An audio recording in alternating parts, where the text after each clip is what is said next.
Sí, hay un montón de discusión. Ayer hubo una discusión. Los argumentos que dio Marta. Tal cual, sí, estoy totalmente de acuerdo, pero bueno, hubo mucho debate en redes, sobre todo en redes, porque en los medios no vi ningún debate así. Pero hubo en redes muchas personas que, no sé, incluso dentro del peronismo, del kirchnerismo, no sé, el progresismo de la izquierda, que salieron a cuestionar la Sagasti. O sea, yo te quiero decir, no leí esto no está pasando, pero bueno. Insisto en que toca muchos puntos. Yo les quiero decir que por abortos espontáneos, después de la semana 23, o sea, en el tercer trimestre, hay muchas mujeres que están presas directamente. O sea, son eventos que no son tomados en cuenta. Entonces acá hay una visibilidad parecida, les diría, a cuando se amamantó por primera vez en la Cámara de Diputados, que tiene que ver con hacer visible una situación delicada en momentos en que se está discutiendo un montón de cosas en torno a la natalidad, en torno a los derechos de las mujeres, que me parece que no es poca cosa y que sí está, en una sesión muy peleada, pero que también tenemos que aprovecharla. Paola Ortiz es una de las chicas que está hace 13 años presa por un aborto espontáneo. 13 años. Se está pidiendo, este año se pidió, hace 2 años se pidió la revisión al tribunal, que se revise la sentencia que llegó hasta el Tribunal Superior de Córdoba a través de Católicas por el Derecho a Decidir, y no, hasta ahora se aceptó el recurso, pero no se sentenció. Hace 3 años que está esperando, o 2 años y pico que está esperando que se abra eso, porque faltaban un montón de pruebas. Claro, una mujer pobre que tiene un aborto espontáneo, donde a esa altura, imagínate que el aborto espontáneo es un bebé, digamos, ya a ese momento, que no supo qué hacer con ese bebé. Lo dejó en su casa, la encontraron así, y está presa por homicidio agravado por el vínculo, cuando no se hicieron las pericias necesarias, el bebé, no hay pruebas de que haya nacido vivo, etcétera, etcétera. Es un caso realmente dramático. Hay una campaña por ella que, insisto, lleva a Católicas por el Derecho a Decidir, pero hay muchas, no es la única. Es el caso Belén, sin ir más lejos. Claro, te iba a decir, como Belén. Sí, total. Pero bueno, nada, más allá, insisto, de este caso particular, que bienvenido sea si despierta debates que hacen que el día de mañana el Senado tenga un reglamento distinto, que se discutan las licencias, que se discutan los casos de estas mujeres que no tienen la visibilidad de una senadora. Todo eso me parece que será fantástico. Ahora me parece que en cualquier caso el problema principal es el otro, es el problema de cuántos votos hay, cuántos votos faltan y qué va a pasar con esta ley. ¿Y qué va a pasar con el país después, el día después? Y en ese sentido, para terminar de redondear y ya poder avanzar a otras cuestiones de la agenda, aunque vamos a estar yendo y volviendo con este tema, no solo en este programa, todo el día en el Destape y mañana también, el título a esta hora sería: al gobierno se le está empiojando la sesión. Les pregunto a ustedes dos, que son los que venían llevando el poroteo. Sí, se le está empiojando porque no se conocieron. A partir de ese poroteo que indicaba que el gobierno tenía 35 asegurados y 34 la oposición, Mati Mousset fue uno de los que hizo esa cuenta. No se conocieron votos favorables adicionales al oficialismo, sí votos en contra de la ley, e incluso algunos del oficialismo que están tecleando, que están dudando. No sé, John, si vos tenés lo mismo. ¿Del oficialismo? Bueno, del PRO concretamente. Sí. Ahí contábamos el caso de la Pampeana. Y está el caso particular de Luis Juez. Luis Juez que votó. Siempre es un caso particular, claro, Luis Juez. Vos viste que por algún motivo u otro. Ser senador durante más de un mandato tiene muchos beneficios, por supuesto, ¿no? Ganan en este momento 12 palos, tienen muchas facilidades, contratos, demás. Pero tiene alguna dificultad también, que es que podés tener archivo en contra. Claro. Y es lo que le está pasando a Juez, que ya había votado a favor la ley de glaciares en su momento, y ahora en el gobierno de Milei votó en contra, y que votó en el 2011 a favor de la ley de tierras.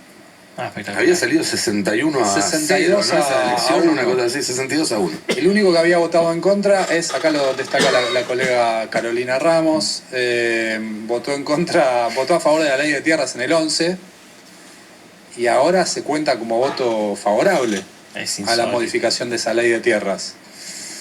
Tenemos la planilla, en el recurso siguiente, tenemos la planilla de los senadores que votaron a favor en el 2011.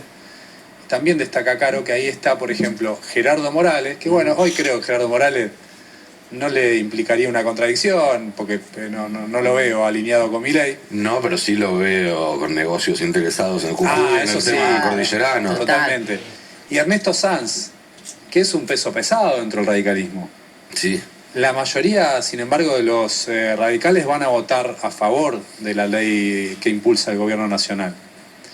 Ahí lo tenés a Juez. Juez que es difícil, ¿no? Que Juez pueda explicarlo. Ya lo explicó con la ley de glaciares, le costó, tuvo que hacer como un malabar difícil. Veo algunos apellidos, Reutemann, Estensoro, gente, digo, insospechada de ningún grado de kirchnerismo. Sí, 62-1. No, por eso.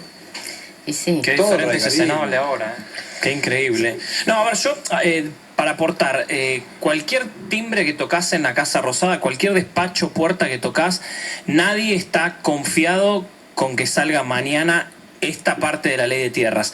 El mejor escenario hoy para el gobierno es que sea, primero, tener quórum. Digo, lo que necesita es quórum, pero si logra eso, que también está muy difícil, es el mejor escenario aprobar la ley en general, como decía antes, y perder esta batalla de la ley de tierras que te dirán el gobierno la dan casi perdida, porque se están dando vuelta varios, porque le está costando, porque es un tema muy complicado, muy complejo. Se va a saber si tienen quórum en la primera votación, que tal vez sea la de habilitar o no a Fernanda Sagasti, porque como es una sesión que viene de cuarto intermedio, al inicio no necesita quórum. No, claro. Así es. ¿A las 12 arranca? A las 12. A las 12 arranca. Sí, esperan que el quórum esperan lograrlo, digo, para tratar este tema. Y después, bueno, habrá que ver qué pasa si se resuelve lo de los votos virtuales. Si se hace con 2/3 o la mitad más uno, insisto, el gobierno está filtrando que necesitan 2/3 y que no se va a mover de ahí. Sí, Milei tuiteó incluso en contra de que se pueda votar de forma virtual. Sí. Sí. ¿Qué se mete? Sí, no. Si no está en el país. YPF Barale Hermanos, Sociedad Anónima, que te brinda, además del mejor combustible, un lugar placentero donde disfrutar de un café, una merienda al paso, con la mejor atención. Recibimos todas las tarjetas. Con YPF Serviclub, todas tus compras suman y obtenés promociones y descuentos. Cambio de aceite, chequeo integral en YPF Boxes, que podés pagar con naranja en 6 cuotas sin interés. YPF Barale Hermanos, Sociedad Anónima, te espera en Avenida Sabio, Camino Almafuerte, con el mejor servicio.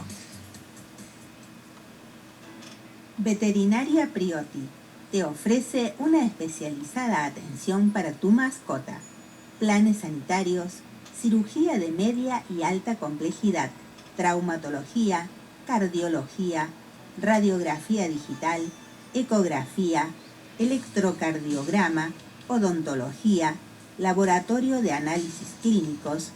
Veterinaria Priotti, donde tu mascota tiene voz, está en Esperanza 1482. Urgencias 3571 69 28 69. WhatsApp 3571 32 76 07. Y en Instagram, Veterinaria Priotti.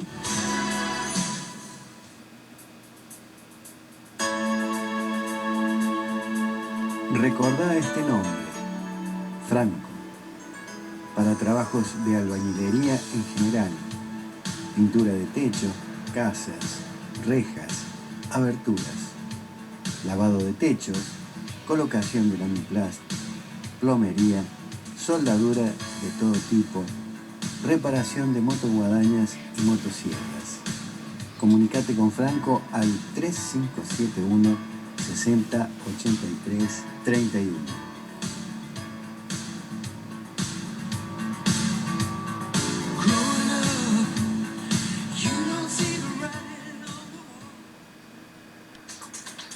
Misceláneas de María Susana, en Leandro Alem 950, tiene la indumentaria para toda la familia.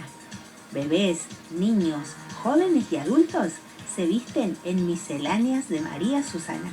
Alem 950, teléfono 3571 60 70 21, Río Tercero. Llegate a Miscelánea María Susana. No te vas a arrepentir cuando veas los precios, calidad y variedad de prendas. Comprobarás que valió la pena y te vas a llevar todo. Te recuerdo nuevamente la dirección. Alem 950, Río Tercero. Miscelánea María Susana. En Despensa La Gringa tenemos lo que busques. Fiambres, comestibles, bebidas, productos de limpieza. Despensa La Gringa está abierto de lunes a lunes de 8 a 0 horas. Agéndalo. Despensa La Gringa en Justiniano Pose, 2418, Barrio Parque, Monte Grande. Marcos y Ariel, desmalezados, podas, extracción de árbol. Teléfono WhatsApp 3571-456-295. Bueno, lo prometido es deuda.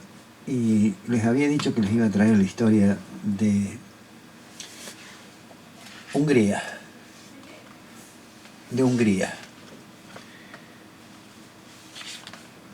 Que es el modelo que ha copiado o está copiando Javier Milei.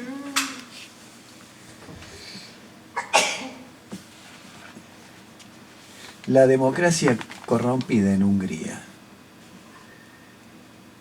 La atmósfera de miedo y desolación que reina en Hungría no es únicamente consecuencia de la crisis económica o de la política del gobierno de Víktor Orbán.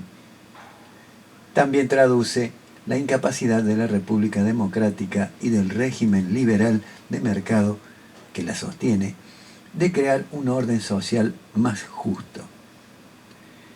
El contraste con la situación anterior a la caída del régimen comunista es sorprendente. Por represivo que fuera, ese poder ofrecía una eficaz seguridad social, pleno empleo, una mejor política de salud pública, entretenimiento barato o gratuito, mejores condiciones materiales de vida. Todo esto se pagaba, sin duda, con el precio de la hipocresía, la censura, la falta de opciones para el consumidor y el conformismo. El régimen se definía como socialista o comunista, pero en los hechos se trataba de un estado de bienestar moral y culturalmente conservador.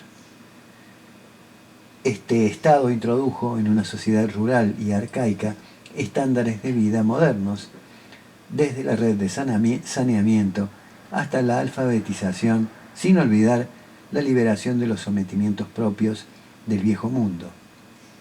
En particular, la sumisión a la aristocracia, sustituida por el poder de los funcionarios militares y burócratas de un Estado autoritario. El realismo socialista, como se lo llamaba, reemplazó la mística nacionalista y religiosa por una filosofía positivista promotora de la ciencia y la tecnología. El prejuicio muy extendido en Occidente, que atribuye la falta de tradición democrática en Europa del Este a una inclinación natural de estos pueblos al servilismo, es absurdo. La desconfianza largamente compartida hacia el liberalismo, hacia su forma de democracia representativa y de sociedad de mercado no igualitaria, no necesariamente significa la adhesión a normas familiares, sexuales o educativas rígidas. Pero por rebeldes que sean los pueblos de Europa del Este, su transición hacia un régimen de mercado a la occidental fue nefasto para su modelo social. En Hungría, esto ocurrió, entre otras cosas, la desaparición de la mitad de los empleos en los 2 años siguientes a la caída del bloque soviético. Y el país nunca se recuperó hasta el día de hoy. El estado de bienestar que declaraba ser un orden igualitario fundado en el equilibrio entre trabajo y capital gracias al movimiento obrero, se desintegró. La reducción del impuesto al capital, la liberalización del comercio internacional y el desarrollo de las nuevas tecnologías ocasionaron una vertiginosa caída del salario real y del número de empleos. En un periodo en que ciertos sectores sociales, hasta ese momento, preservados, eran desplazados al exterior del sistema. El Estado debería haber concentrado sus esfuerzos en aquellos que no lograban ganarse la vida dignamente, desocupados, inmigrantes, niños y personas mayores. Pero no fue así. Al contrario, los individuos imposibilitados de trabajar empezaron a ser vistos como seres inferiores, toda ayuda pública como un abuso, un privilegio que se otorgaba a los inmigrantes ociosos, las madres solteras, los desocupados, los jubilados, los discapacitados, los empleados estatales, estudiantes, artistas y otros intelectuales. Con la expulsión de inmigrantes se pretende demostrar que los excluidos del sistema son fundamentalmente, por no decir racialmente, extranjeros y moralmente culpables. ¿Les suena conocido esto? Es lo que estamos viviendo en este momento. Mientras comienza a librarse la lucha a muerte por recursos y servicios sociales cada vez más escasos, el poder presenta los motivos de esa contienda en términos de excelencia moral, aptitud biológica y superioridad intelectual. Solo las personas jóvenes, diligentes y flexibles se juzgan dignas de consideración. Rechazar esos criterios es rechazar el orden natural de las cosas. Los que no desean competir o no son capaces de hacerlo quedan sometidos a la coerción del Estado e inclusive a la represión policial.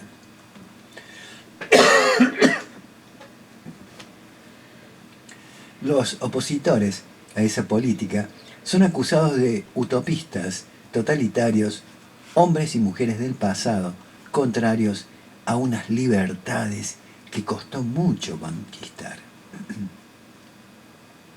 Es en este terreno donde se desarrolló la nueva mayoría de derecha, detentadora de 2/3 de los escaños del Parlamento húngaro. Ella tiene el poder de enmendar la Constitución y hasta de escribir otra. El jefe de esta mayoría, Orbán, había sido un aplicador diligente y eficaz de las políticas del precedente gobierno liberal socialista, impopular, impotente y corrupto al mismo tiempo. Apoyó el referéndum victorioso que lanzaron los sindicatos contra el arancel de ingreso a la universidad y contra el aumento de las tarifas de la salud, aunque después volvió a introducir ambos sin la menor reacción de la gente. Durante su campaña, en 2010, no presentó ningún programa propiamente dicho. Mantuvo en secreto la mayor parte de las medidas que adoptó desde entonces. Las leyes se votaron tan rápidamente que se hace difícil llevar la cuenta. El 23 de diciembre de 2011, en vísperas del receso parlamentario, la mayoría hizo aprobar una ley que enmienda de una vez otras 307. El objetivo de este furor legislativo, en un solo día, siempre en diciembre, se aprobaron 16 leyes. Es simple. Primero, perpetuar el poder del partido mayoritario a través del nombramiento, por 9 o 12 años, de los máximos colaboradores del Estado. Después, reemplazar los órganos representativos por autoridades al servicio de la derecha y sus aliados del sector empresarial. Si bien la derecha ya controla el 93% de las asambleas locales, la mayoría de ellos serán sustituidas por administradores del gobierno, o sus poderes se verán sensiblemente reducidos. Gracias a múltiples artimañas, el personal de las Cortes de Justicia, de las agencias de evaluación del Estado, de los medios, las universidades, instituciones culturales, etc., será designado por el gobierno por tiempo indeterminado. La nueva división en circunscripciones electorales garantiza al partido en el poder los 2/3 de los escaños con el 25% de los votos. El guardaespaldas personal de Orbán dirige la principal agencia de información. Con las nuevas disposiciones legales se vuelven imposibles las huelgas y los referéndums, y el artículo que preveía un salario igual por un trabajo igual fue suprimido de la Constitución. Este incluye, en adelante, diversas medidas que apuntan a impedir cualquier cambio, como un impuesto sobre el ingreso de tasa única, del 16%. ¿Les suena conocido esto? Acá quieren bajar el IVA del 16, 18% y que lo pague todo el mundo.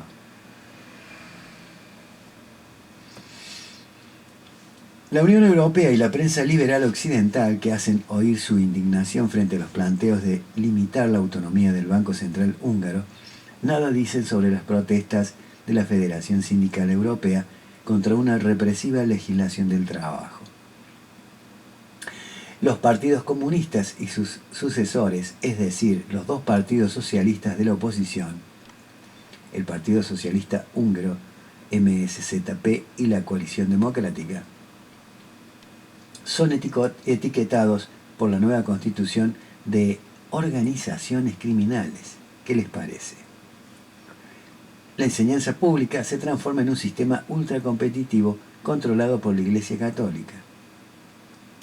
El embrión es considerado en adelante como un ser humano desde el inicio del embarazo. Se rebautizan las calles que llevan los nombres de los mártires antifascistas o inclusive del presidente estadounidense Franklin Roosevelt. En tanto se inaugura una nueva estatua a la gloria de Ronald Reagan. Algunas medidas del gobierno de derecha, como por ejemplo la nacionalización de los fondos de pensión privados, los impuestos especiales que se cobran a algunos bancos extranjeros y a ciertas cadenas de gran distribución como Tesco, o la conversión parcial a florines húngaros de las deudas inmobiliarias expresadas en divisas extranjeras, suscitaron en el oeste la cólera de los círculos financieros. En realidad, tales medidas son formuladas de manera tal que solo benefician a algunas franjas de las clases medias superiores. ¿Y qué les parece? ¿Les suena conocido parte de lo que yo les estoy contando acá de lo que sucede en Hungría? Lo vamos a seguir desmenuzando en el próximo programa, porque a medida que avancemos se va a poner más interesante la información que les traigo al respecto. Pero como dije, habrán notado que hay cosas que se asemejan mucho a las medidas que ha hecho acá Milei, como que está copiando ese modelo, que es uno de los peores. Total, ellos están ahí en la cúspide, tienen todos los beneficios que el pueblo común no los tiene. Lamentablemente es así. Y hablando de todo un poco, el estado terminal de la Fuerza Aérea que renuncia a hacer una aviación de combate. Investigación de Sergio Eiza. La Fuerza Aérea Argentina se encuentra en un estado terminal, no porque lo hayamos advertido en estas páginas y otras publicaciones. La diferencia es que ahora lo reconocen los medios especializados que habían celebrado la llegada de los aviones F-16 y los propios voceros libertarios como Nicolás Promancio, que a principio de año defendían el insostenible presupuesto para el Ministerio de Defensa 2026 y que ahora pide echar a un número considerable de efectivos militares de esta fuerza con el argumento de que no hay plata. También afloran, pese a la prohibición del ministro de Defensa, Carlos Presti, expresiones de queja y sorpresa luego de que un porcentaje abrumador de militares votaran de forma masiva a los libertarios en 2023 y 2025 por esta situación que era más que anunciada. Pese a este estado de situación, muchos todavía sostienen, como en el caso de otras políticas del gobierno que están haciendo agua, que la responsabilidad es del peronismo. Más allá de la autocrítica que se puede hacer al respecto, los números muestran otra cosa, como reflejamos en una nota previa. Por un lado, el presupuesto en defensa como porcentaje del PBI fue del 2% en 1989 y del 0,9% en el 2001. Luego de los gobiernos neoliberales de Carlos Menem, 1989, 1999 y Fernando de la Rúa, 1999-2001. Esta cifra se mantuvo en torno al 0,8% durante los gobiernos de Néstor Kirchner 2003-2007 y Cristina Fernández de Kirchner 2007-2015 y se desplomó durante los gobiernos de Mauricio Macri 2015-2019 y a la fecha con Javier Milei al 0,5% del PBI. Pese a que durante la gestión de Alberto Fernández 2019-2023 se recuperó y se aprobó el Fondo Nacional de Defensa, más conocido como el FONDEF, derogado en la Ley de Presupuesto de 2026 por el gobierno de Milei. Lo que no entienden o no quieren entender es que la función defensa, que agrupa los programas destinados al alistamiento, adiestramiento y sostenimiento de la operación de las Fuerzas Armadas, se recuperó en dólares durante la gestión del peronismo y se derrumbó durante los gobiernos de derecha. Por ejemplo, y de acuerdo con un informe del Ministerio de Economía, el año pasado cerró en 0,28% del PBI. En cuanto a los salarios, es imposible calcular o ocultar, mejor dicho, el sol con las manos. El jueves 30 de julio, el jefe de Estado Mayor General de la Fuerza Aérea Argentina, Brigadier General Gustavo Valverde, informó que el Estado tiene que invertir entre 4 y 5 millones de dólares a lo largo de 8 años para formar a los pilotos del F-16, los cuales, no sus instructores, cobran 1.300.000 y 1.500.000 pesos. Primer teniente. En otras palabras, estamos formando pilotos para que luego pasen a trabajar en el sector privado.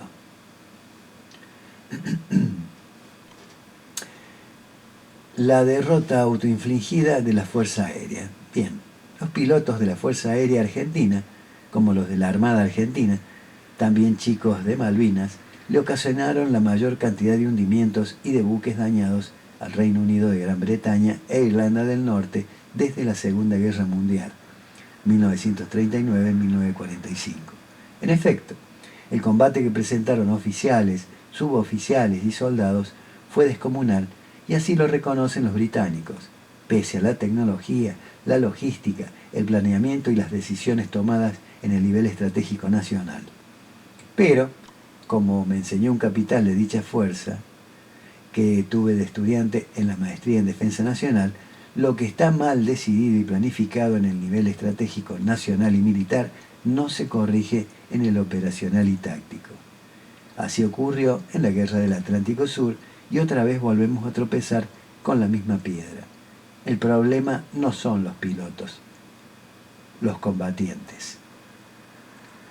En efecto, los integrantes de la Junta Militar de la genocida última dictadura y sus asesores más cercanos fueron unos inútiles que pensaron que Gran Bretaña no respondería a la acción militar argentina para recuperar nuestras islas y espacios marítimos y que Estados Unidos nos apoyaría o al menos se mantendría neutral. De la misma manera, el gobierno libertario, su presidente, asesores, el canciller y sus colaboradores de la periferia sostienen públicamente que Gran Bretaña, pese a que ocupa ilegal e ilegítimamente casi el 25% de nuestro territorio, no es una amenaza, y que Estados Unidos apoyará el reclamo argentino. Al día de la fecha, la alianza anglosajona, que se remonta a principios del siglo XIX, se mantiene firme.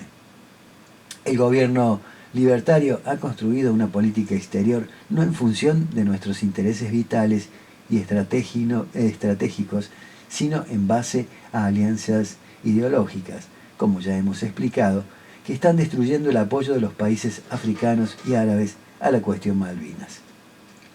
Asimismo, emite el DNU 681/2026 contra los extranjeros que insulten a nuestro país y símbolos patrios, pero está dispuesto a entregar tierras a extranjeros en zonas de fronteras y lugares estratégicos, afectando la seguridad nacional a contramano de lo que hacen, por ejemplo, Israel y Estados Unidos. En este mismo sentido, el gobierno no ha protestado ni ha implementado políticas contra la empresa Navitas Petroleum. Solo se dedica a viajar para recibir premios falopas e insultar a aliados estratégicos de la Argentina. Pero, más allá de estas decisiones del nivel estratégico nacional, la Fuerza Aérea Argentina fue la que insistió con una carta al ministro de Defensa para que se compraran los aviones F-16 cuando todavía existía la posibilidad de adquirir otra plataforma, sabiendo las restricciones políticas, estratégicas y probablemente tecnológicas y logísticas que tendrán estos aviones estadounidenses para operar en el Atlántico Sur. Es decir, que la plana mayor de la Fuerza Aérea Argentina no consideró en sus escenarios para efectuar esta recomendación que pudiera llegar a operar como lo hizo en la Guerra del Atlántico Sur en 1982. En otras palabras, la conducción de la Fuerza Aérea Argentina y muchos de sus oficiales, en sintonía con los colaboradores de la periferia, como ya mencionado, ex funcionario Promancio y ex funcionario Juan Bataleme, que apoyó la compra de los F-16 en un órgano de información del Ministerio de Defensa británico, han renunciado a hacer una aviación de combate. Son inútiles, funcionales a Gran Bretaña o consideran que las islas